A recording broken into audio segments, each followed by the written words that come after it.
Hi, I'm Dana. Welcome to this week's video. Today I want to talk about the #1 bedtime mistake that parents are making. Now, most people understand the importance of a bedtime routine, or you read it somewhere that you should try it, and so that's what you've been doing. Well, a bedtime routine is really important, and what it does is it acts as a cueing system to our body and our brain that it's time to transition from day into night. And when you think about it, we all have bedtime routines, right? Even you have one. You wash your face, you brush your teeth, you get your jammies on, you do a little process that helps you get ready for bed. Well, this is important just for your general hygiene, but it's also important in cueing your body that it's time to make that transition. So bedtime routines are super important. There's a few do's and don'ts around them though.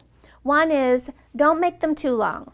A lot of people are dragging this out with videos or extra game playing, and it takes an hour to finally get this baby down, and that's too long. A good length is somewhere between 20 to 30 minutes. That's long enough to set the stage and get baby used to the idea of going down, but not too long that he's getting confused by it. Because you really do want it to be predictable, that he understands, first we do this, then this, then this, every night, it's the same, no change. And that'll really help them understand that I'm going to sleep for the night now. This is not nap time, this is now nighttime. So not too long, but not too short either. If it's too short and you basically just go in and change a diaper and plop baby into the crib, that's not enough time to kind of get their bodies and brains around this. So 30 minutes is a perfect length.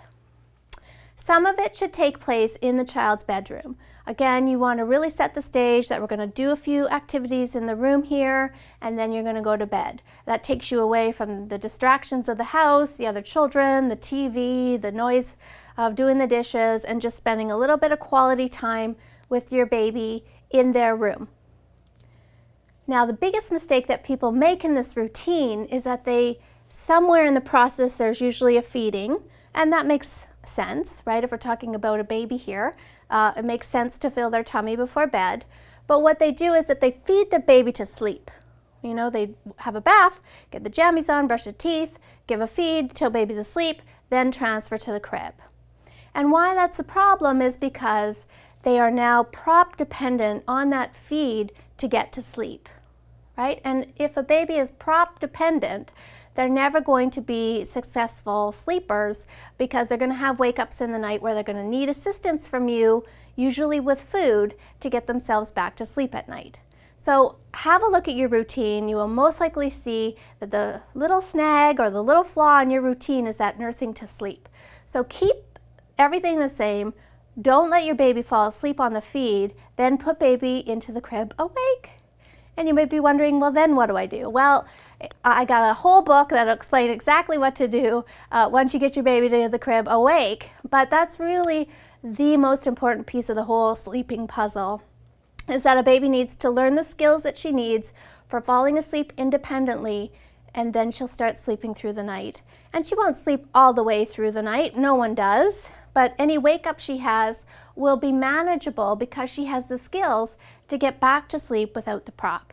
That makes sense, doesn't it? So that's the #1 mistake that most of you are going to have a good hard look at tonight. Thanks so much for watching. Sleep well.